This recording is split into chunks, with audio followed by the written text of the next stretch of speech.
Hello dear students, welcome back to our channel. આજે આપણે આ વિડીયોની અંદર ધોરણ 10નું બેઝિક મેથ્સના 2025નું પેપરનો વિભાગ સી જોઈશું.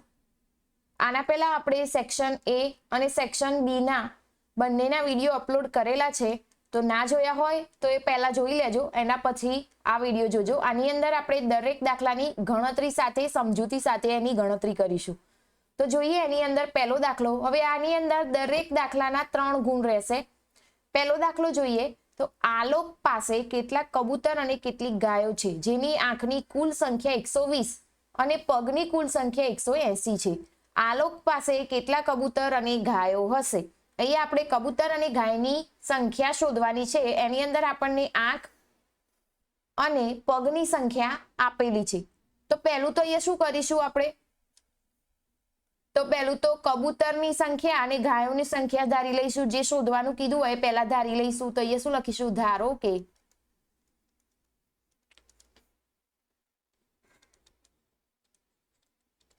કબૂતરોની સંખ્યા બરાબર x અને બીજું ગાયોની સંખ્યા બરાબર y છે. બરાબર. હવે અહીંયા જોઈએ તો અહીંયા શું કીધેલું છે? કબૂતર અને ગાયો છે જેની આંખોની કુલ સંખ્યા 120, બંનેની આંખની કુલ સંખ્યા 120 અને પગની 180. તો આના ઉપરથી સમીકરણ બનાવીએ તો પહેલું આંખોની સંખ્યા શોધીએ તો કબૂતર અને ગાયને કેટલી આંખ હોય? કબૂતરને પણ 2 હોય અને ગાયને પણ 2 હોય. તો આ રીતે લખી શકાય. કબૂતરોની આંખોની સંખ્યા બરાબર આપણે કબૂતરની આંખ કેટલી? 2 અને આપણે એ કબૂતરની સંખ્યા શું ધારી હતી? તો x. એ જ રીતે ગાયો માટે લખીએ તો ગાયોની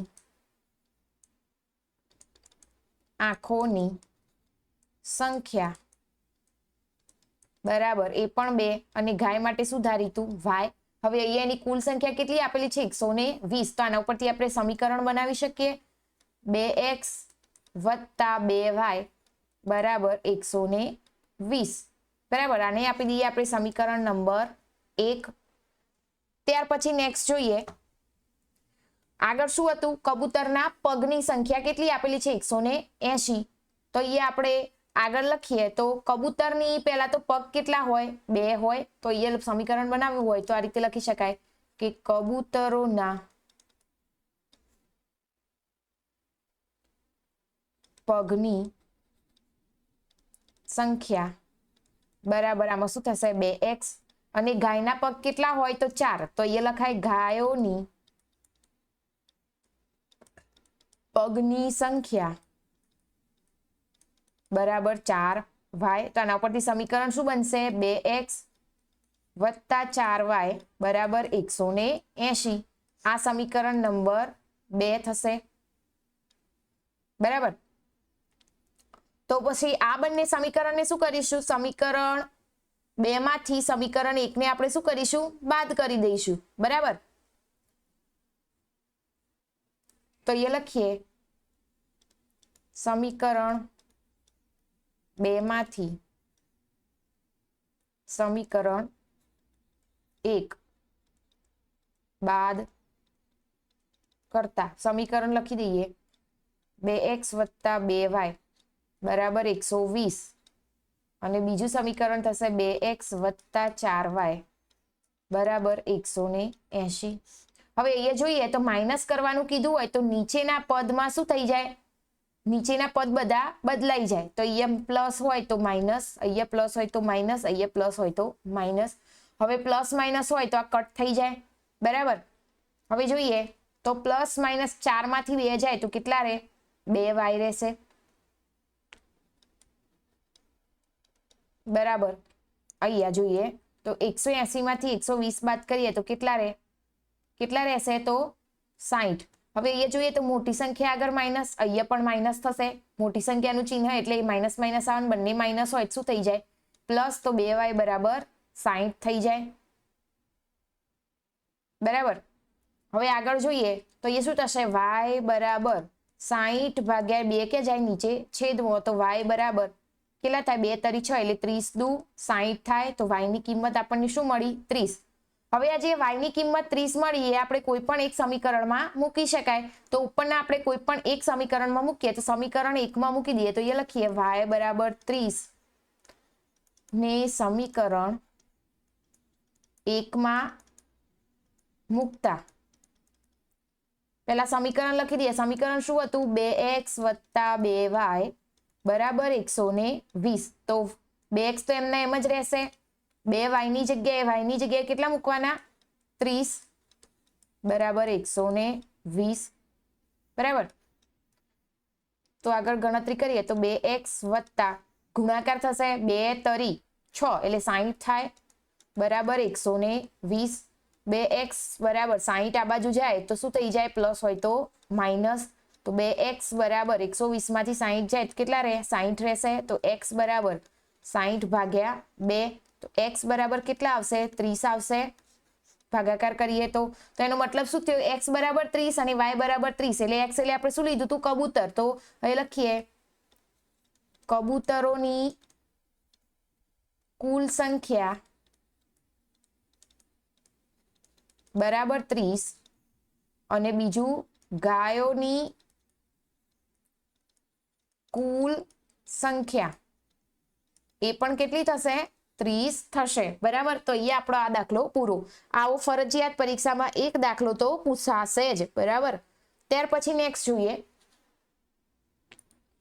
અહીંયા શું આપેલું છે આપણને x + y બરાબર 5 અને 2x - 3y બરાબર 4 દ્વિચલ સુરેખ સમીકરણ યુગ્મનો ઉકેલ લોપની રીતે મેળવો. હવે પરીક્ષાની અંદર ફરજિયાત એક દાખલો લોપ અથવા કવે તે ત્રણમાંથી કોઈ પણ એટલે કે હવે બે જ રીત રહી તો બેમાંથી કોઈ પણ એક રીતની પૂછાશે જ બરાબર. અને આ એકદમ ઈઝી રીત છે. તો પહેલા શું કરીશું આપણે સમીકરણ લખી દઈએ. તો x + y બરાબર 5 આને આપીશું સમીકરણ નંબર 1. બીજું 2x - 3y બરાબર 4 આ થયું આપણું સમીકરણ નંબર 2 બરાબર. હવે એ જોઈએ તો લોપની રીતની અંદર ગમે તે એકનો લોપ થાય પણ ક્યારે થાય કે બે સંખ્યા સમાન હોય. એટલે કે અહીંયા જોઈએ તો આપણને સમીકરણ 1 ને આપણે કોઈ પણ અહીંયા અંદરની સંખ્યા વડે ગુણી અને સમાન કરી શકાય બરાબર. તો અહીંયા આપણે સમીકરણ 1 ને લઈ લઈએ તો સમીકરણ 1 ને અહીંયા જોઈએ તો પ્લસ માઇનસ હોય એવી સંખ્યા જ સરખી કરવાનો ટ્રાય કરવાનો. તો 3 નીચે 3y આપેલા છે એ 3 વડે જો ગુણી દઈએ આ પદને તો 3y મળી જાય બરાબર. તો સમીકરણ 1 ને 3 વડે ગુણતા બરાબર. તો 3 વડે ગુણી દઈએ સમીકરણ 1 ને તો એ શું મળશે સમીકરણ 3x + 3y બરાબર 15 મળે. આપણું સમીકરણ નંબર થયું 3. હવે સમીકરણ 2 અને સમીકરણ 3 નો સરવાળો કરીએ. પહેલા લખીએ સમીકરણ 2 અને સમીકરણ 3 નો સરવાળો કરતા સમીકરણ લખી દઈએ બંને તો 3x + 3y બરાબર 15 અને બીજું 2x - 3y બરાબર 4 બરાબર. હવે એ જોઈએ તો પેલું તો 3x 3y સીધા પ્લસ માઇનસ હોય તો જતા જ રહે. હવે આ બેનો સરવાળો કરીએ તો એ શું થાય 5x બરાબર 15 અને 4 કેટલા થાય 19. તો x બરાબર અહીંયા થશે 19 ભાગ્યા 5 આનો આગળ છેદ ઉડશે નહીં બરાબર. તો એ શું થયું x બરાબર 19 ભાગ્યા 5. હવે આપણને અહીંયા x ની કિંમત મળી તો આપણે કોઈ પણ આ પદ ઉપરથી આપણે શું કરી શકીએ y ની કિંમત શોધી શકીએ. તો કોઈ પણ એક સમીકરણમાં મૂકી દેવાનું. તો અહીંયા આપણે કયા સમીકરણમાં મૂકીશું તો સમીકરણ 1 ની અંદર મૂકી દઈએ તો અહીંયા લખીશું x બરાબર 19 ભાગ્યા 5 ને સમીકરણ 1 માં મૂકતા બરાબર. તો એ લખી દઈએ x + y બરાબર 5 સમીકરણની જગ્યાએ લખી દઈએ x ભાગ્યા 5 + y બરાબર 15. તો અહીંયા y એમના એમ રહેશે અચળ પદ આ બાજુ જાય તો 15 19 ભાગ્યા 5 સોરી 15 નહીં 5 હતા ને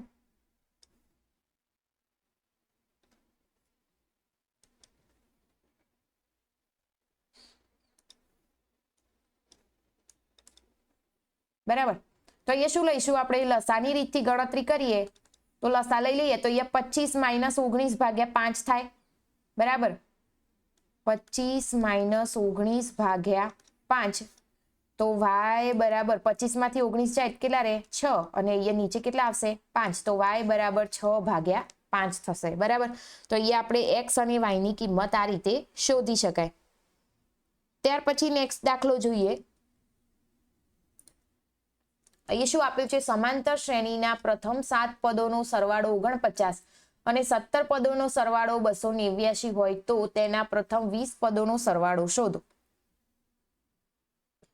અહીંયા આપણે શું કરીશું? તો પહેલા અંદર જોઈએ તો 7 પદોનો સરવાળો કેટલો આપેલો છે? 49. તો અહીંયા લખી શકાય S7 બરાબર 49. બરાબર. તો પહેલા આપણે અહીંયા જોઈએ, પહેલા શું કીધું? સમાંતર શ્રેણીના પ્રથમ 7 પદનો સરવાળો 49 અને 17 પદોનો સરવાળો આટલો આપેલો, આપણે સાબિત કરવાનો અને તેના પરથી 20 પદોનો સરવાળો શોધો. બરાબર. તો એના માટે અહીંયા આ રીતે લખી શકાય n બરાબર કેટલા? 7 સંખ્યા. બરાબર. 7મા નંબરનો પ્રથમ 7 પદોનો. તો આના પરથી આ રીતે શોધી શકીએ Sn બરાબર n/2 કૌંસમાં 2a પ્લસ n - 1 d. અને અહીંયા બીજું શું આપેલું છે? 17 પદોનો સરવાળો એટલે અહીંયા S17 બરાબર કેટલા આપેલા હતા? 289 અને કેટલા? 17 પદો એટલે n બરાબર 17. તો એની પણ ગણતરી રીતે પહેલા આપણે આની ગણતરી કરી લઈએ તો Sn કેટલા આપેલા છે? 49 બરાબર 7 ભાગ્યા 2 લખાય. 2 કૌંસમાં a બરાબર કેટલા? તો આપણને ખબર નથી, એ શોધવાના. અહીંયા 7 - 1 અને d પણ શોધવાના થશે. તો હવે આ પદ આ બાજુ લઈ દઈએ તો અહીંયા શું થાય? 49 અંશનો છેદ આ બાજુ જાય તો શું થાય? ઉલટાઈ જાય પદ. 7 બરાબર 2a પ્લસ આ 7 માંથી 1 જાય એટલે 6d. 77 49 તો 7 દુ અહીંયા કેટલા રહે? 14 બરાબર 2a પ્લસ 6d. હવે અહીંયા જોઈએ તો કોમન નીકળતા દેખાય છે. કેટલા? 2 કોમન નીકળે તો અહીંયા શું વધે? તો 7 દુ 14 એટલે આને સમીકરણની રીતે લખીએ તો a પ્લસ 2 વડે ભાગીએ તો અહીંયા કેટલા રહે? 3d plus 7. બરાબર. આ આપણું સમીકરણ નંબર 1 થશે. એ જ રીતે આપણે આ બાજુ જોઈએ તો બીજાને પણ આ રીતે ગણીએ ને એના ઉપરથી આપણને બીજું પદ મળી જાય. તો સૂત્ર તો આના જ રહેશે. Sn બરાબર n/2 કૌંસમાં 2a પ્લસ કૌંસમાં n - 1d. એની અંદર સમીકરણની અંદર કિંમત મૂકી દઈએ સૂત્રની અંદર તો 289 બરાબર 17 ભાગ્યા 2. આપણે લીટી ડ્રો કરી દઈએ. 2a પ્લસ n કેટલા? તો 17 - 1 કૌંસ 12 કૌંસ પૂરો. હવે આપણે આ પદને આ બાજુ લઈ દઈએ તો 289 ગુણ્યા 2 ભાગ્યા 17 બરાબર. અહીંયા શું વધશે? 2a 17 માંથી 1 જાય એટલે કેટલા રહે? 16d. તો અહીંયા 17 ગુણ્યા 17 17 નો વર્ગ 289 થાય એટલે એ કેટલા રહ્યા? 49 કેટલા થાય? 17 ગુણ્યા 2 એટલે 17 દુ 34 બરાબર 2a પ્લસ 16d. હવે આની અંદર પણ જો કોમન નીકળતા હોય તો તમે કાઢી શકો. બરાબર. શું નીકળે? અહીંયા 2 જો કોમન નીકળે તો આમાં શું રહે? પદની રીતે લખીએ તો a પ્લસ અહીંયા શું થાય? 8d 8 દુ 16 એટલે આટલા અને 17 દુ 34 એટલે અહીંયા 17 રહેશે. તો આપણું સમીકરણ નંબર 2 મળ્યું. બરાબર. હવે એ સમીકરણ ઉપરથી આપણે આગળ ગણતરી કરી શકીએ અને n20 આપણે 20 પદોનો જે સરવાળો શોધવાનો કીધો હતો એ શોધી શકીશું. તો પહેલા તો આને શું કરવું પડશે? સાદુરૂપ આપીએ. તો એના માટે સમીકરણ 2 માંથી સમીકરણ 1 બાદ કરતા. બરાબર. તો સમીકરણ શું હતું? 2 એટલે a પ્લસ 8d બરાબર 17 અને a પ્લસ 3d બરાબર 7. હવે બાદબાકી હોય તો આપણે શું કરવું પડે? ચિહ્નો બદલવા પડશે. તો સરખા પ્લસ માઇનસ જતા રહે તો 8 માંથી 3 જાય કેટલા રહે? 5d બરાબર 17 માંથી 7 જાય એટલે કેટલા રહે? 10 રહેશે. તો ડી બરાબર 10 ભાગ્યા 5 તો કેટલા રહે 5 દુ 10 ડી બરાબર આપણને કેટલા મળ્યા 2 મળ્યા. હવે કોઈ પણ એક સમીકરણમાં ડી ની કિંમત મૂકી દઈએ તો ડી અહીંયા લખીએ ડી બરાબર 2 ને સમીકરણ સામે મૂકીશું સમીકરણને 1 માં લઈ લઈએ 1 માં મૂકતા તો અહીંયા a પ્લસ 3d બરાબર 7. હવે ડી ની જગ્યાએ આપણે શું મૂકીશું તો 2 મૂકી દઈએ 3 કૌંસમાં 2 બરાબર 7 તો a પ્લસ 3 દુ 6 બરાબર 7. હવે a બરાબર 7 તો એમના એમ 6 આ બાજુ જાય એટલે a બરાબર કેટલા મળ્યા 1 મળ્યો બરાબર. તો આપણને જે જોતું હતું એ મળી ગયું. તો હવે આપણે શું કરીશું સમીકરણ n 20 પદનો સરવાળો જે શોધવાનો હતો એની અંદર લખી દઈએ તો n 20 બરાબર હવે સોરી સૂત્ર લખી દઈએ તો s 20 બરાબર n/2 કૌંસમાં 2a પ્લસ n-1 કૌંસ બાર d. હવે એની અંદર કિંમત મૂકીએ તો n એટલે 20 ભાગ્યા 2 2 કૌંસમાં a કેટલા હતા 1 n કેટલા મળ્યા 20 20 માઇનસ 1 અને d એટલે 2 20 માંથી 2 જાય કેટલા રહે 10 રહેશે 2 એકા 2 પ્લસ 20 માંથી 1 જાય એટલે કેટલા 19 અને 19 દુ 38 તો 38 પ્લસ 2 એટલે કેટલા થાય 40 40 ગુણ્યા 10 એટલે કેટલા થશે 400. તો 20 પદોનો 20મા પદનો સરવાળો s20 બરાબર કેટલા મળે આપણને 400 મળશે બરાબર. પ્રથમ 20 પદોનો સરવાળો કેટલો થાય તો 400 થાય. આવો દાખલો પણ પરીક્ષામાં ફરજિયાત એક હશે સમાંતર શ્રેણીનો તો ખાસ ધ્યાન આપજો. ત્યાર પછી નેક્સ્ટ જોઈએ. અહીંયા આપણને શું આપેલું છે a -2 થી 2 અને b 2 અને 8 ને જોડતા રેખાખંડના 4 સમાન ભાગમાં વિભાજન કરતા બિંદુના યામ શોધો. પરીક્ષામાં એક બિંદુના યામ શોધવાનો ફરજિયાત એક દાખલો હશે અને આ તો એકદમ ઈઝી દાખલો જ છે.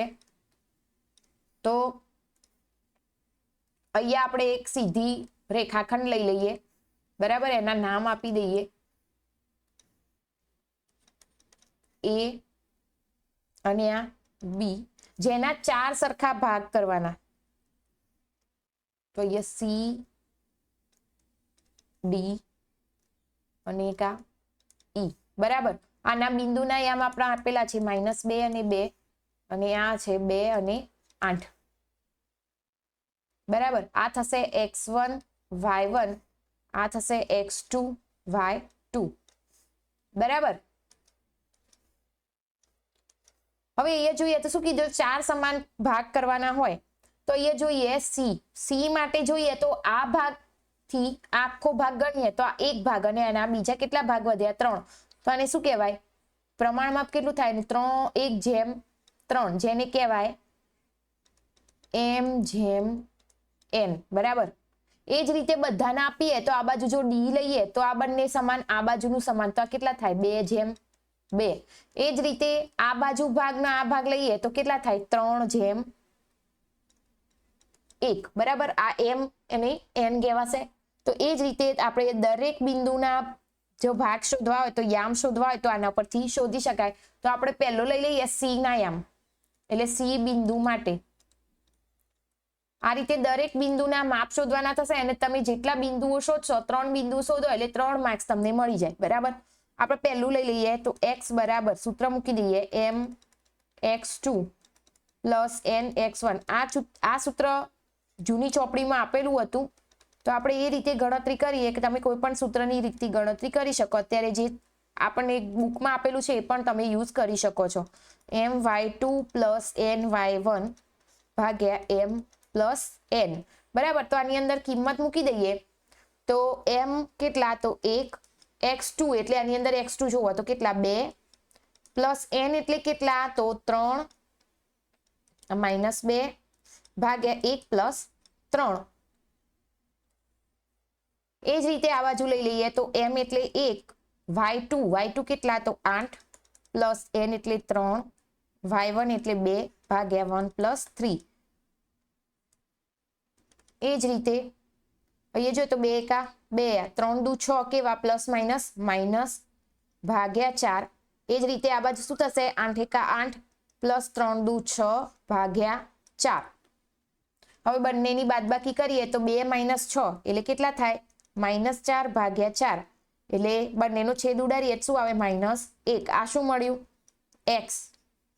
એ જ રીતે આ બાજુ 8 અને 6 એટલે કેટલા થાય 14 ભાગ્યા 4 અને 4 ચોક 16. સોરી 2 વડે જો ભાગ ઉડાડવા 16 તો છે નહીં એટલે એ તો છેદ ઉડશે જ નહીં. તો 7 દુ 14 અને 2 દુ 4 એટલે 7 ભાગ્યા 2 આ y. બરાબર. તો આ પહેલું આપણે સી બિંદુ માટેના આપણને 2 યા મળે x અને y ની મૂલ્ય મળ્યું. એ જ રીતે આપણે દરેક બિંદુના યામ એટલે કે દરેક બિંદુ એટલે સી પછી એ રીતે ડી લેવાનો અને એની અંદર આ જ રહેશે ખાલી m અને n ની કિંમત બદલાશે. એ જ રીતે ઈ લઈએ અને એની અંદર પ્રમાણમાપ જે આપણે હતું એ 3:1 થશે એટલે m અને n ની કિંમત બદલાશે. બાકી x1 x2 તો એમના એમ જ રહેશે અને એ રીતે ગણતરી કરવાની રહેશે. હવે તમારે આગળના જે બિંદુ ડી અને ઈ છે એ તમારે જાતે ગણી અને કમેન્ટમાં એનો જવાબ તમારે જણાવવાનો રહેશે. બરાબર. એકદમ ઈઝી દાખલો છે. ત્યાર પછી નેક્સ્ટ જોઈએ. આની અંદર શું કીધેલું છે બિંદુઓ 1 7 4 2 -1 -1 -4 અને 4a એક ચોરસના શિરોબિંદુ છે તેમ દર્શાવો. હવે ચોરસના શિરોબિંદુ કીધા છે તો અહીંયા શું થાય પહેલું તો ચોરસની ચારે બાજુના માપ કેવા હોય હંમેશા સમાન હોવા જોઈએ. એટલે આપણે જે ચોરસમાં અનાબંધી શિરોબિંદુઓ ઉપરથી જે માપ શોધીએ જે બાજુઓના એ દરેકનો જવાબ સરખો આવવો જોઈએ અને ચોરસના શિરોબિંદુઓ તો સમાન જ હોય પણ સાથે સાથે એના કર્ણ પણ સમાન હોય. તો કર્ણ પણ સમાન આવવા જોઈએ તો એ શું કહેવાય ચોરસ બાજુનું માપ એ દરેક બાજુથી સમાન છે એવું સાબિત કહેવાય. બરાબર. તો આપણે એના માટે પેલા એક આકૃતિ દોરી દઈએ ચોરસની.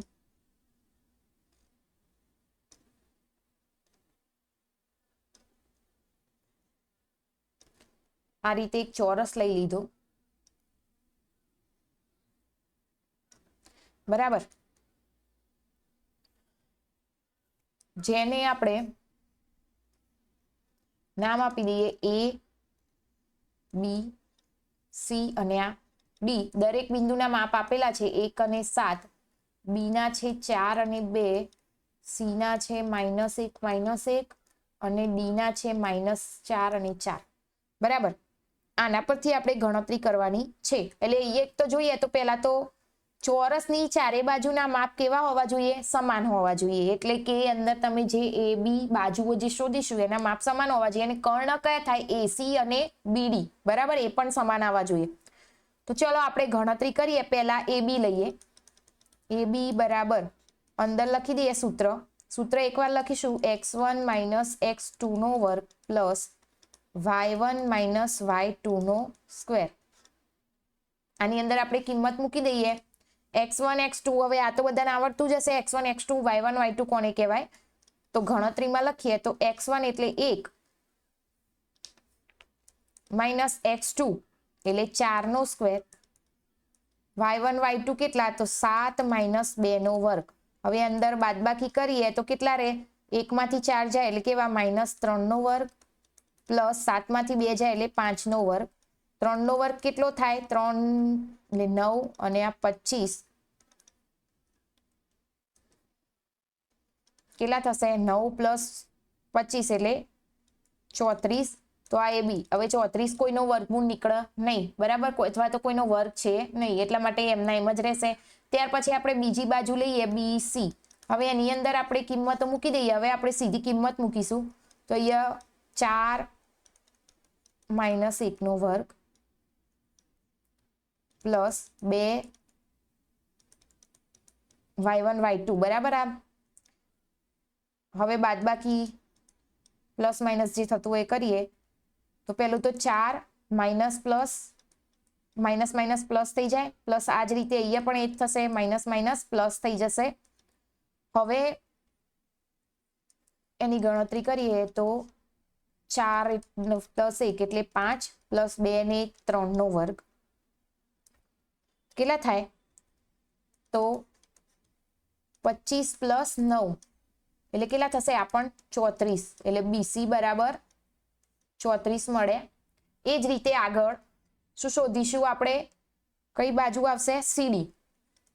CD બરાબર વર્ગમૂળની અંદર કિંમતો લખી દઈએ તો x1 અને x2 y1 y2 બરાબર માઇનસ કૌંસમાં -4 નો વર્ગ પ્લસ -1 અને 4 નો વર્ગ.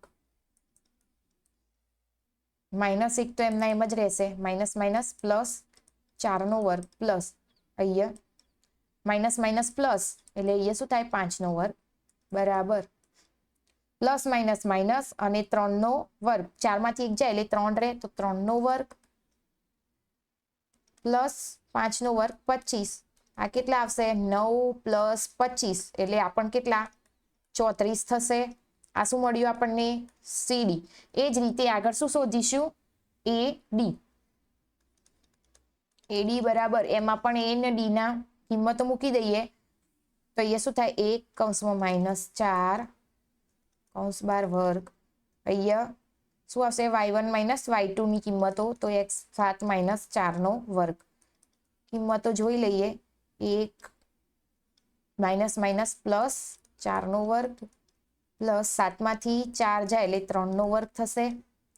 હવે અહીંયા 4 ને 1 5 નો વર્ગ પ્લસ 3 નો વર્ગ તો કેટલા રહે? 25 પ્લસ 9 બરાબર આ પણ કેટલા થશે? 34 બરાબર બરાબર. તો અહીંયા બધી બાજુઓ આપણે શોધી લીધી. હવે અહીંયા જોઈએ તો કર્ણ કયા કહેવાય? કર્ણ એટલે આ AC અને BD બરાબર. તો આપણે હજી એ શોધવાના બાકી છે, એ પણ આ જ રીતે શોધીશું. તો અહીંયા લખી દઈશું આપણે આ જ રીતે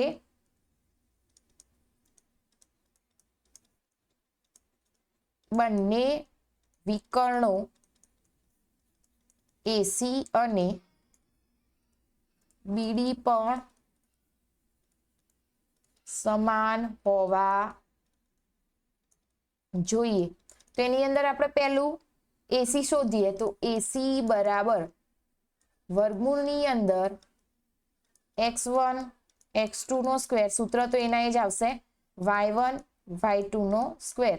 હવે AC અને BD ના જે x1 x2 ને હતું એ આપણે એ પ્રમાણે એના યામ જે આપેલા હતા એ પ્રમાણે કિંમતો અંદર મૂકી દઈએ તો શું હતી? 1 કૌંસમાં -1 નો સ્ક્વેર પ્લસ એ જ રીતે y માં 7 માઇનસ કૌંસમાં -1 નો સ્ક્વેર. સાદું રૂપ આપીએ તો એ શું થાય? 1 માઇનસ માઇનસ પ્લસ 1 નો square plus 7 minus minus plus 1 નો સ્ક્વેર કેટલા થાય? 1 ને 1 2 નો વર્ગ પ્લસ 7 ને 1 8 નો વર્ગ કેટલા થશે? 2 નો વર્ગ 4 અને 8 નો વર્ગ 64 કેટલા આવશે? 64 અને 4 એટલે 68. હવે અહીંયા જોઈએ તો 68 તો કોઈનો વર્ગમૂળ ના નીકળે પણ એને શોર્ટ કરવું હોય તો આ રીતે થાય 68 એટલે 17 ચોક 4 નો વર્ગમૂળ નીકળે કેટલું? 2 તો 2 વર્ગમૂળમાં 17 આ રીતે લખી શકાય. આ શું મળ્યું આપણને? AC. એ જ રીતે આપણે અહીંયા શું શોધી દઈશું? BC. BC બરાબર હવે આની અંદર કિંમતો સીધી મૂકી દઈએ, સૂત્ર એના એ જ રહેશે 4 કૌંસમાં -4 નો સ્ક્વેર પ્લસ 2 -4 નો સ્ક્વેર બરાબર. તો અહીંયા શું થશે? 4 માઇનસ માઇનસ પ્લસ 4 નો સ્ક્વેર પ્લસ 2 માંથી 4 જાય તો કેવા રહે? -2 નો સ્ક્વેર 4 નો વર્ગ 4 પ્લસ 4 એટલે 8 નો સ્ક્વેર અને 2 નો વર્ગ તો 4 થઈ જાય. 8 નો વર્ગ કેટલો થાય? 64 પ્લસ 4 એટલે એમાં પણ કેટલો થશે? 68. જેને આપણે આગળ લીધું એ જ રીતે લઈ શકાય. C બરાબર 2 વર્ગમૂળમાં 17 જ નીકળશે એટલે એનો મતલબ આપણો BC પણ કેવો આવ્યો? સમાન આવ્યો બરાબર. તો આ પરથી આપણે શું કહી શકીએ? તો આમ આ પરથી લખી શકાય કે અહીં AB બરાબર BC બરાબર CD બરાબર AD તથા વિકર્ણ કયા? એસી બરાબર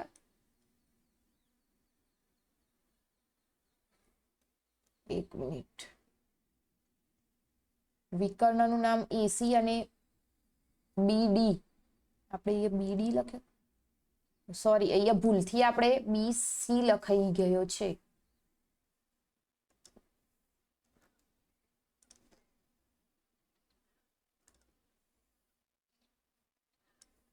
બીડી લખવાનો હતો,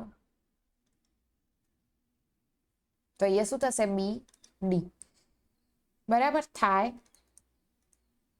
છે. માટે આપેલ બિંદુઓ કેવા કહેવાય? ચોરસના છે. આ સાબિત કરી શકાય. બરાબર, એકદમ ઈઝી દાખલો, થોડો લાંબો છે પણ છે એકદમ ઈઝી. ત્યાર પછી નેક્સ્ટ જોઈએ, સાબિત કરો કે વર્તુળના કોઈ બિંદુએ દોરેલ સ્પર્શક વર્તુળમાંથી પસાર થતી ત્રિજ્યાને લંબ હોય છે. એક મિનિટ.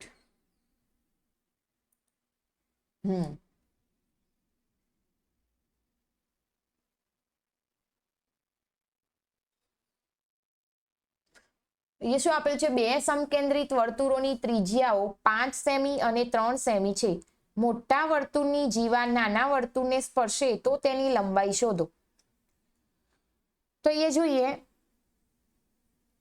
બે સમકેન્દ્રિત વર્તુળોની ત્રિજ્યા તમને આપેલી છે અને વર્તુળની જીવા નાના વર્તુળને સ્પર્શે તો તેની લંબાઈ શોધવાની કીધેલી છે. તો પહેલા આકૃતિ દોર દઈએ.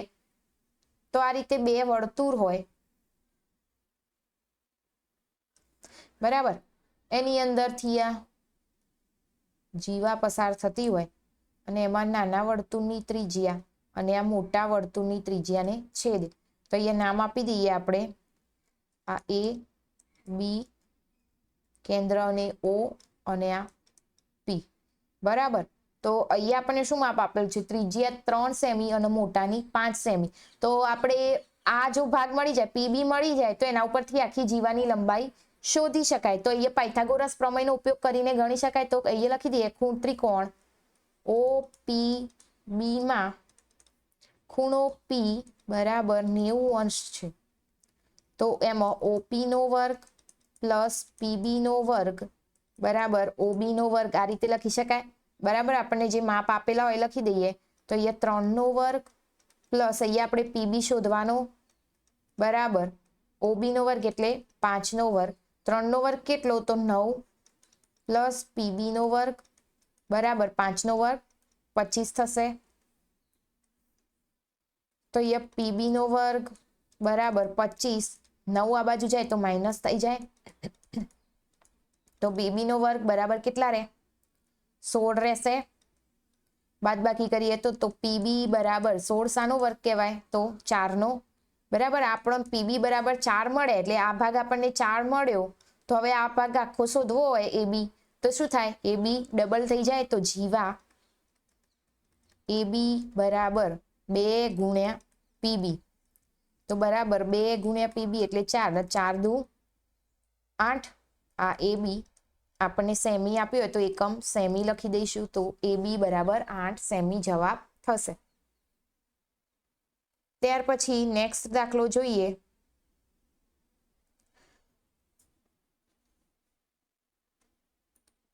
અહીં શું આપેલ છે? નીચે આપેલી માહિતી પરથી વીજકરણ 225 વીજ ઉપકરણોના આયુષ્યનો કલાકની પ્રાપ્તિ દર્શાવે છે. તો ઉપકરણના આયુષ્યનો બહુલક નક્કી કરો.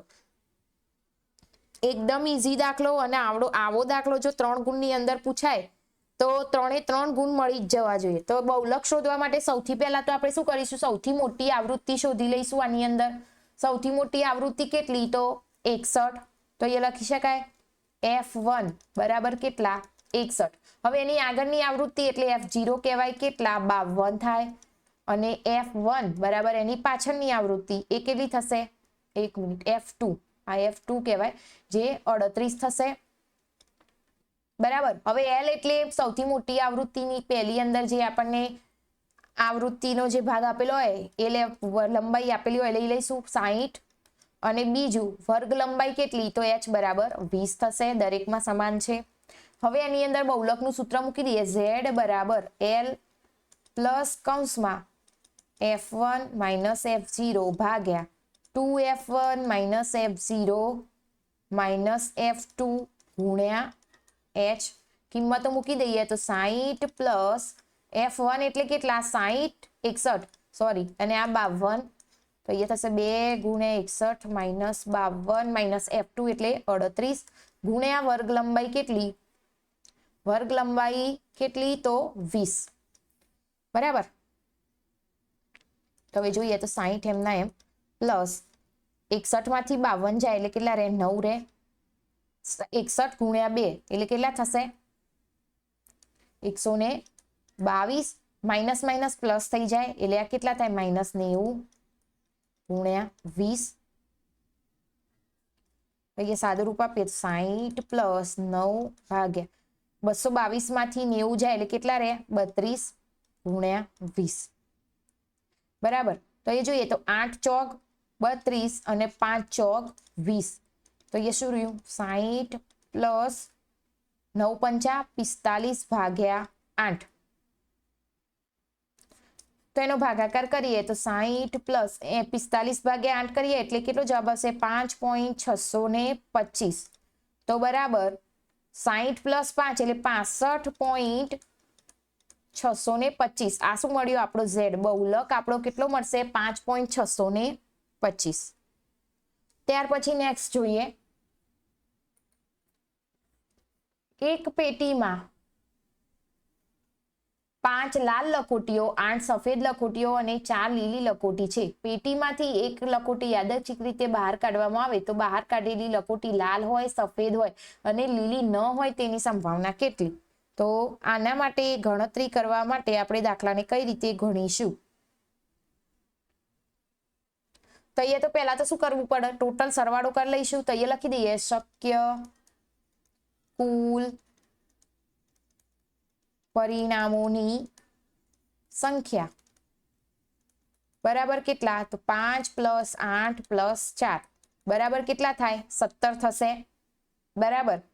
હવે એની અંદર પહેલું લઈ લઈએ એ નંબરનું એમાં શું કીધું છે લાલ રંગની હોય એવું તો એ બરાબર લખોટી લાલ હોય તો એના માટે સૂત્ર લખી દઈએ P of A બરાબર ઘટના ઉદ્ભવતા પરિણામની સંખ્યા ભાગ્યા કુલ સંખ્યા. હવે ઘટનાના પરિણામ એટલે પહેલી લાલ લખોટી કેટલી હતી તો લાલ લખોટી કેટલી તો 5 ભાગ્યા કુલ પરિણામ 17. હવે આનો ભાગાકાર આગળ થાય નહીં તો P of A બરાબર કેટલા થાય 5 ભાગ્યા 17. એ જ રીતે સફેદ રંગની જોઈએ તો એના માટે આપણે શું લઈ લઈશું B બરાબર શું કહેવાય લખોટી સફેદ હોય સૂત્રની અંદર આપણે મૂકી દઈએ તો P of B બરાબર સફેદ રંગની લખોટીની સંખ્યા કેટલી 8 ભાગ્યા 17 બરાબર. તો એ જ આપણો આ P of B કેટલા થયા 8 ભાગ્યા 17. અને બીજામાં શું હતું P of C અથવા તો C પહેલા લખી દઈએ તો લખોટી લીલી ન હોય. હવે લખોટી લીલી ન હોય તો એના સિવાય બીજા કયા કયા કલરની હતી તો લાલ અને સફેદ તો આ બંને લઈ શકાય. હવે બંનેનો સરવાળો કરી દઈએ તો P of C બરાબર આ શું લેવાનું નહીં લીલા રંગની નહીં લેવાની પણ એના સિવાયની તો તમે બંને તો લઈ શકો સફેદ અને લાલ. હવે સફેદ કેટલી હતી 8 અને લાલ લખોટી કેટલી હતી તો 5 એ બંનેનો સરવાળો કેટલો થાય 13 ભાગ્યા 17. તો આપણો P of C પણ કેટલો થયો 13 ભાગ્યા 17. અહીંયા તમે સૂત્ર લખવું હોય તો લખી શકો એકવાર લખો તો બીજી વાર ના લખો તો ચાલે બરાબર. તો આપણો સેક્શન C એ અહીંયા જ પૂરો થાય છે. હવે આપણે નેક્સ્ટ વિડીયોની અંદર સેક્શન D જોઈશું. ત્યાં સુધી જો અમારી ચેનલ પર નવા હોય તો પ્લીઝ ચેનલને લાઇક શેર અને સબસ્ક્રાઇબ કરી દેજો.